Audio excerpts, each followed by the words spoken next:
ನಮಸ್ಕಾರ, ನೀವು ನೋಡ್ತಿದ್ದೀರಾ ಅಶ್ವವೇಗ ನ್ಯೂಸ್. ನಾನು ಚಂದನ. ನೀವು ಟ್ರೈನ್ ಅಲ್ಲಿ ಟ್ರಾವೆಲ್ ಮಾಡ್ಬೇಕಾದ್ರೆ ಮಾಡುವಂತಹ ಈ ಒಂದು ಮಿಸ್ಟೇಕ್ ಯಾರ್ದೋ ಸ್ಯಾಲ್ರಿ ಮೇಲೆ ಹೊಡ್ತಾ ಬೀಳ್ತಿದೆ ಅಂದ್ರೆ ನೀವು ನಂಬ್ತೀರಾ? ಎಸ್, ನಂಬಲೇಬೇಕು. ಹೇಗೆ ಎತ್ತ ಏನು ಅಂತ ತಿಳ್ಕೋಬೇಕು ಅಂದ್ರೆ ಪೂರ್ತಿ ವಿಡಿಯೋನ ನೋಡಿ. ಮೊದಲನೇದಾಗಿ, ಈಗ ನಾವ್ ಎಲ್ಲಾದ್ರೂ ದೂರ ಟ್ರಾವೆಲ್ ಮಾಡ್ಬೇಕು 2 ದಿನದ ಮಟ್ಟಿಗೆ ಅಥವಾ 3 ದಿನದ ಮಟ್ಟಿಗೆ ಅಂತ ಹೇಳಿದ್ರೆ, ನಾವು ಈಸಿ ಆಗಿರ್ಬೇಕು ನಮ್ಮ ಪ್ರಯಾಣನ ಅಂತ ನಾವು ಬಯಸೋದ್ರಿಂದ ನಾವು ಜಾಸ್ತಿ ಮೊರೆ ಹೋಗೋದು ಈ ಟ್ರೈನ್. ಈಗ AC ಕಂಪಾರ್ಟ್ಮೆಂಟ್ಸ್, ನಾವು ತುಂಬಾ ಜನ ಏನ್ ಮಾಡ್ತೀವಿ, AC ಇರುತ್ತೆ, ಆರಾಮಾಗಿ ಹೋಗ್ಬೋದು, ಟ್ರೈನಲ್ಲಿ ಎಲ್ಲಾ ರೀತಿ ಫೆಸಿಲಿಟೀಸ್ ಇರುತ್ತೆ, ಪೀಸ್ ಆಗಿರುತ್ತೆ ಅಂತ ಹೇಳಿ ಸಾಕಷ್ಟು ಜನ 2 ರಿಂದ 3 ದಿನಗಳ ಕಾಲ ಟ್ರಾವೆಲ್ ಮಾಡ್ತಿದ್ದಾರೆ ಅನ್ನೋರು ಈ AC ಕಂಪಾರ್ಟ್ಮೆಂಟ್ ಗಳನ್ನ ಬುಕ್ ಮಾಡ್ಕೊಳ್ತಾರೆ. ಈ AC ಕಂಪಾರ್ಟ್ಮೆಂಟ್ ಗಳಲ್ಲಿ ಬೇಸಿಕ್ ಫೆಸಿಲಿಟಿ ಆಗಿ ಈ ಬೆಡ್ಶೀಟ್ ಗಳನ್ನ, ಫೇಸ್ ಟವಲ್ ಗಳನ್ನ ಕೊಟ್ಟಿರ್ತಾರೆ. ಅದು ನಮ್ಗೆಲ್ರಿಗೂ ಗೊತ್ತಿರುವಂತಹ ವಿಷಯ. ನಮ್ಗೆ ಗೊತ್ತಿರುವಂತಹ ಯಾರೋ ಒಬ್ರು ಅಥವಾ ನಾವ್ಗಳೇ ಯಾವ್ದೋ ಒಂದು ಟೈಮ್ ನಲ್ಲಿ ಇದು ಗೌರ್ಮೆಂಟ್ ಪ್ರೊವೈಡ್ ಮಾಡ್ತಿರೋದಲ್ವಾ ಅಂತ ಹೇಳಿ ನಾವು ಆ ಫೇಸ್ ಟವಲ್ನ ಅಥವಾ ಆ ಬೆಡ್ಶೀಟ್ ಗಳನ್ನ ಬ್ಯಾಗ್ ಅಲ್ಲಿ ಹಾಕೊಂಡು ಬಂದ್ಬಿಟ್ಟಿರ್ತೀವಿ. ಈ ರೀತಿಯಾಗಿ ಮಾಡೋದ್ರಿಂದ ಯಾರ್ದೋ ಸ್ಯಾಲ್ರಿ ಕಟ್ ಆಗ್ತಿರುತ್ತೆ, ಅದು ನಮಗೆ ಗೊತ್ತೇ ಇರೋದಿಲ್ಲ. ಅದನ್ನೇ ಹೇಳೋದಕ್ಕೆ ನಾನು ಇವತ್ತು ನಿಮ್ಮ ಮುಂದೆ ಬಂದಿದ್ದೀನಿ. ಈಗ ಯಾರೋ ಒಬ್ಬ ವ್ಯಕ್ತಿ RTI ಫೈಲ್ ಮಾಡ್ತಾನೆ. RTI ಏನಂತ ಫೈಲ್ ಮಾಡ್ತಾನೆ ಅಂತ ಹೇಳಿದ್ರೆ, ಎಷ್ಟು ಪ್ರಮಾಣದಲ್ಲಿ ಈ ಬೆಡ್ಶೀಟ್ಗಳು ಹಾಗೆ ಫೇಸ್ ಟವಲ್ಗಳು ಕಳೆದೋಗಿದೆ ಅಂತ ಹೇಳಿ ಅವರು ಒಂದು RTI ಫೈಲ್ ಮಾಡ್ತಾರೆ. RTI ಅದಕ್ಕೆ ರೆಸ್ಪಾನ್ಸ್ ಮಾಡ್ತಾ ಒಂದು ಡಾಕ್ಯುಮೆಂಟ್ ಅನ್ನ ಕೂಡ ಬಿಡುಗಡೆ ಮಾಡುತ್ತೆ. ಆ RTI ಡಾಕ್ಯುಮೆಂಟ್ ಅಲ್ಲಿ ಏನಪ್ಪಾ ಇರುತ್ತೆ ಅಂತಂದ್ರೆ, 54 ಡಿವಿಷನ್ ಅಂದ್ರೆ ನಮ್ಮ ಅಕ್ರಾಸ್ 54 ಡಿವಿಷನ್ ನಲ್ಲಿ 16 ಝೋನ್ಗಳಿರ್ತಾವಲ್ಲ ರೈಲ್ವೆ ಡಿವಿಷನ್ ಅಲ್ಲಿ, 16 ಝೋನ್ಗಳಲ್ಲಿ ಈ ಡೇಟಾ ಯಾವ ಇಯರ್ದು ಅಂತ ಕೇಳಿದ್ರೆ 2022 ರಿಂದ 2025ನೇ ಡೇಟಾ. ಇದು 25ನೇ ವರ್ಷದ ಡೇಟಾ. ಇಷ್ಟು ಡೇಟಾ ಏನಿದೆಯಲ್ಲ, ಈ ಡೇಟಾದಲ್ಲಿ ಎಷ್ಟು ಪ್ರಮಾಣದಲ್ಲಿ ಕಳೆದೋಗಿದೆ ಈ ಫೇಸ್ ಟವಲ್ಸ್, ಎಷ್ಟು ಕೋಟಿ ನಷ್ಟ ಆಗಿದೆ ಅಂತ ಹೇಳಿದ್ರೆ ನಿಜಕ್ಕೂ ಶಾಕ್ ಆಗ್ತೀರಾ. 104.54 ಕೋಟಿ ರೂಪಾಯಿಯನ್ನ ಲಾಸ್ ಮಾಡ್ಕೊಂಡಿದೆ ಅಂತಾನೆ ಹೇಳ್ಬೋದು. ಇಷ್ಟು ಪ್ರಮಾಣದಲ್ಲಿ ಲಾಸ್ ಆಗಿದೆ ಅಂದ್ರೆ, ಆವ್ರೇಜ್ ಆಗಿ ತಗೋತೀವಿ ಅಂದ್ರೆ, ಈಗ 1,000 ಜನ ಒಂದು AC ಕಂಪಾರ್ಟ್ಮೆಂಟ್ ಅಲ್ಲಿ ಟ್ರಾವೆಲ್ ಮಾಡ್ತಿದ್ದಾರೆ ಅಂತಂದ್ರೆ ಅದರಲ್ಲಿ ಒಂದು ವ್ಯಕ್ತಿ ಈ ಒಂದು ಟವಲ್ ಅನ್ನ ಅಥವಾ ಈ ಒಂದು ಬೆಡ್ಶೀಟ್ ಅನ್ನ ತಗೊಂಡು ಹೋಗಿರ್ತಾರೆ.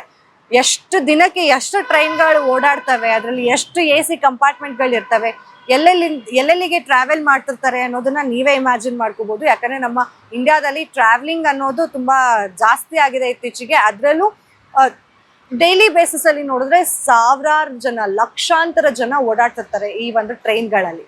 ಅದು ನಮ್ಗೆಲ್ರಿಗೂ ಗೊತ್ತಿರುವಂತಹ ವಿಚಾರ.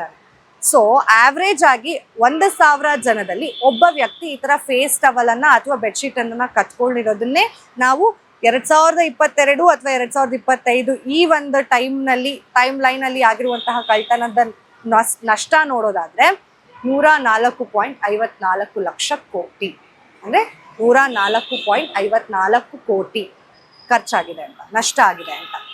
ಅಂಡ್ ಇಲ್ಲಿ ಇನ್ನೊಂದು ವಿಚಾರ ಏನಪ್ಪಾ ಅಂತ ಹೇಳಿದ್ರೆ, ಎಲ್ಲಿ ಈ ರೀತಿಯಾಗಿ ಕಳ್ತನ ಜಾಸ್ತಿ ಆಗತ್ತೆ ಅಂತಂದ್ರೆ ಬಿಕನೇರ್, ರಾಜಸ್ಥಾನಲ್ಲಿ ಈ ಒಂದು ಕಳ್ತನದ ಪ್ರಮಾಣ ಜಾಸ್ತಿ ಇದೆ. ಅಂದ್ರೆ 24ಕ್ಕೂ ಹೆಚ್ಚು ಲಕ್ಷ ಇಲ್ಲಿಂದಾನೇ ನಷ್ಟ ಆಗಿರೋದು. ಇನ್ನ ಸೆಕೆಂಡಿಗೆ ಬರೋದು ರಾಂಚಿ, ಜಾರ್ಖಂಡ್, ಇನ್ನ ಥರ್ಡಿಗೆ ಬರೋದು ಡೆಲ್ಲಿ. ಹೀಗೆ ಹೋಗ್ತಾ ಹೋದ್ರೆ ಎಲ್ಲಾ ಕಡೆನೂ ಆಗತ್ತೆ. ಅಂಡ್ ಇನ್ನೊಂದೇನಪ್ಪಾ ಅಂದ್ರೆ, ನಮ್ಮ ಭಾರತೀಯರಿಗೆ ಸ್ವಲ್ಪ ಸಿವಿಕ್ ಸೆನ್ಸ್ ಕಡಿಮೆ ಅನ್ನೋದು ಸಿಕ್ಕಾಪಟ್ಟೆ ಕೇಳ್ತಾನೆ ಇರ್ತೀವಿ. ಹೆಂಗೆ ಅಂದ್ರೆ, ನಮ್ಮ ಮೈಂಡ್ ಸೆಟ್ಗಳು, ನಾವೇನಾದ್ರು ಟ್ರೈನಲ್ಲಿ ಟ್ರಾವೆಲ್ ಮಾಡ್ತಿದೀವಿ ಅಂತಂದ್ರೆ ಇದು ಗೌರ್ಮೆಂಟ್ ಅಲ್ವಾ ಬಿಡು ಅಂತ ಹೇಳ್ಬಿಟ್ಟು ಅದನ್ನ ಬ್ಯಾಗ್ ಹಾಕೊಂಡು ಬಂದ್ಬಿಡೋದು. ಆ ರೀತಿಯಾಗಿ ಮಾಡಕ್ ಹೋಗ್ಬೇಡಿ. ಆ ರೀತಿಯಾಗಿ ಮಾಡೋದಕ್ಕೆ ಅದು ಗೌರ್ಮೆಂಟ್ ಆಸ್ತಿ ಆಗಿರೋದಿಲ್ಲ. ಗೌರ್ಮೆಂಟ್ ಅವರು ಈ ರೀತಿಯಾಗಿ ಸಪ್ಲೈ ಮಾಡೋದಕ್ಕೆ, ಅಂದ್ರೆ ಟವಲ್ಗಳನ್ನ ಅಥವಾ ಬೆಡ್ಶೀಟ್ ಗಳನ್ನ ಸಪ್ಲೈ ಮಾಡೋದಕ್ಕೆ ಪ್ರೈವೇಟ್ ಕಂಪ್ನಿಗಳಿಗೆ ಟೆಂಡರ್ಗಳನ್ನ ಕೊಟ್ಟಿರ್ತಾರೆ. ಅವರು ಟೆಂಡರ್ ಮುಖಾಂತರನೇ ನಮ್ಗೆ ಈ ರೀತಿಯಾದಂತಹ ಒಂದು ಬೆಡ್ಶೀಟ್ ಗಳನ್ನ, ಫೇಸ್ ಟವಲ್ ಗಳನ್ನ ಸಪ್ಲೈ ಮಾಡ್ತಾ ಇರ್ತಾರೆ.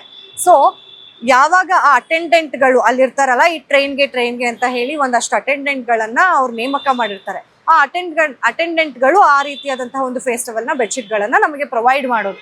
ಸೊ ಅವ್ರನ್ನ ಅಂದ್ರೆ ನಾವು ಯಾಮಾರಿಸ್ಬಿಟ್ಟು ಏನಾದ್ರು ಆ ಫೇಸ್ ಟವಲ್ ಗಳನ್ನ, ಬೆಡ್ಶೀಟ್ ಗಳನ್ನ ನಮ್ ಬ್ಯಾಗ್ ಹಾಕೊಂಡು ಬಂದ್ಬಿಟ್ರೆ ಅವರ ಸ್ಯಾಲ್ರಿ ಏನಿರುತ್ತೆ ಅಂದ್ರೆ ಒಂದು 20,000 ಇರುತ್ತೆ ಅಂತ ಇಟ್ಕೊಳ್ಳಿ. ಅವರ ಸ್ಯಾಲ್ರಿಯಲ್ಲಿ 3 ರಿಂದ 2,000 ರೂಪಾಯಿ ಕಟ್ ಮಾಡ್ತಾರೆ. ಏನಕ್ಕೆ ಅಂದ್ರೆ ಅದರ ವ್ಯಾಲ್ಯೂ ಅಷ್ಟಾಗಿರುತ್ತೆ ಆ ಬೆಡ್ಶೀಟ್ದು ಹಾಗೆ ಫೇಸ್ ಟವಲ್ದು. ಯಾಕಂದ್ರೆ ಅದೆಲ್ಲ ಕೊಡೋದು ಕೂಡ ಹೈ ಕ್ವಾಲಿಟಿಯದ್ದೇ ಇರುತ್ತೆ. ಸೊ ಹಾಗಾಗಿ ಅವರ ಸ್ಯಾಲ್ರಿಯಲ್ಲಿ ಕಟ್ ಆಗುತ್ತೆ. ಅಂಡ್ ಇನ್ನು AC ಕಂಪಾರ್ಟ್ಮೆಂಟ್ ಅಲ್ಲಿ ಟ್ರಾವೆಲ್ ಮಾಡೋರು ಯಾರೂ ಕೂಡ ಬಡವರಂತೂ ಆಗಿರೋದಿಲ್ಲ. ಎಲ್ಲಾ ಕೂಡ ಒಂದು middle class, above middle class ಹಾಗೆ ರಿಚ್ ಪೀಪಲ್ ಇರ್ತಾರೆ. ಅವರೇ ಜಾಸ್ತಿ AC ಕಂಪಾರ್ಟ್ಮೆಂಟ್ ಗಳನ್ನ ಪ್ರಿಫರ್ ಮಾಡೋದು. ಇಂಥವರೇ ಈ ರೀತಿಯಾದಂತಹ ವಸ್ತುಗಳನ್ನ ಕದೀತಾರೆ ಅನ್ನೋದೇ ಒಂದ್ ಸ್ವಲ್ಪ ಐರನಿ ಅನ್ನೋದು ನನ್ನ ಫೀಲಿಂಗ್. ನಿಮ್ಗೇನ್ ಅನ್ಸುತ್ತೆ ಅನ್ನೋದನ್ನ ಕಮೆಂಟ್ ಮಾಡಿ ತಿಳಿಸಿ.